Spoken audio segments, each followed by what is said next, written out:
Police ने depression बताया, postmortem report में वो हैवानियत निकली। शर्म करो पटना पुलिस, एक बेटी की चीख को रद्दी की टोकरी में फेंकने की जल्दी।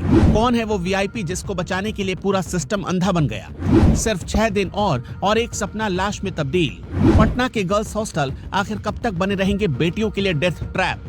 इंसाफ की मांग या लीपा पोती का खेल? जानिए कैसे एक जघन्य अपराध को बीमारी बताकर फाइल बंद करने की स्क्रिप्ट लिख दी गई। वर्दी वालों जवाब दो, अगर परिवार नहीं अड़ता तो क्या फाइलों में ही दफन हो जाती मुन्ना चक की उस बेटी की आवाज?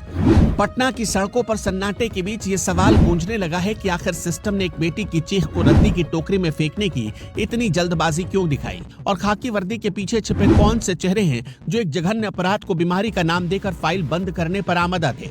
पटना के मुन्ना चक स्थित शंभू गर्ल्स हॉस्टल की वो दीवारें अब सिर्फ ईंट और पत्थर नहीं रह गई, बल्कि सिस्टम की उस बेशर्मी की गवाह बन चुकी है जिसने एक मेधावी छात्रा के सपनों को कुचल दिया। जहानाबाद से नीट की तैयारी करने आई एक बेटी जब 5 जनवरी को पटना पहुंची थी, उसकी आंखों में डॉक्टर बनने का सपना था, लेकिन महज कुछ ही दिनों के भीतर वो सपना एक खामोश लाश में बदल गया। ये कहानी सिर्फ एक मौत की नहीं, बल्कि उस पुलिसिया तंत्र की है जिसने पीड़ित को न्याय देने के बजाय उसे ही कटघरे में खड़ा करने की कोशिश की। मामला तब सामने आया जब छात्रा हॉस्टल में संदिग्ध हालत में बेहोश मिली और अस्पताल में जिंदगी और मौत से जूझते हुए 11 जनवरी को उसने दम तोड़ दिया।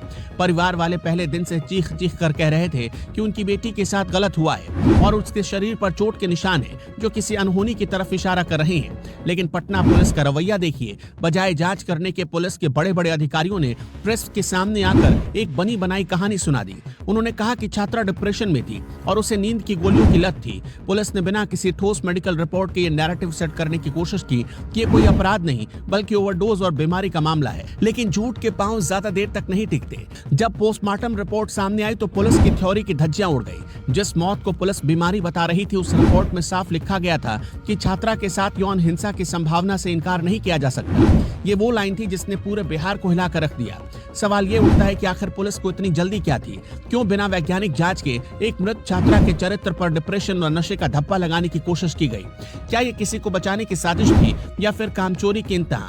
परिवार का आरोप अब सच साबित होता दिख रहा है कि पुलिस शुरू से ही मामले को रफा दफा करना चाहती थी।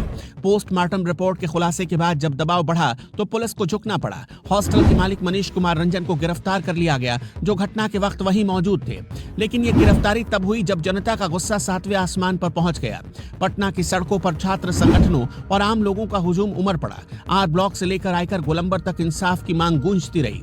लोग पूछ रहे हैं कि अगर पोस्टमार्टम रिपोर्ट में देरी होती तो शायद पुलिस इस केस को रफा दफा कर चुकी होती।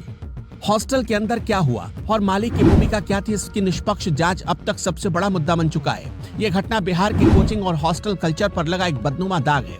माँ बाप अपनी बेटियों को पढ़ने भेजते हैं, लेकिन वहाँ उनकी सुरक्षा की कोई गारंटी नहीं होती। पुलिस का काम पीड़ित के आंसू पोंछना होता है, लेकिन यहाँ पुलिस खुद ही जज बन बैठी है। अगर परिवार नहीं अड़ता और मीडिया ने सवाल नहीं उठाए होते तो शायद ये फाइल धूल फाक रही होती। अब परिवार और जनता की मांग है कि सिर्फ आरोपियों पर ही नहीं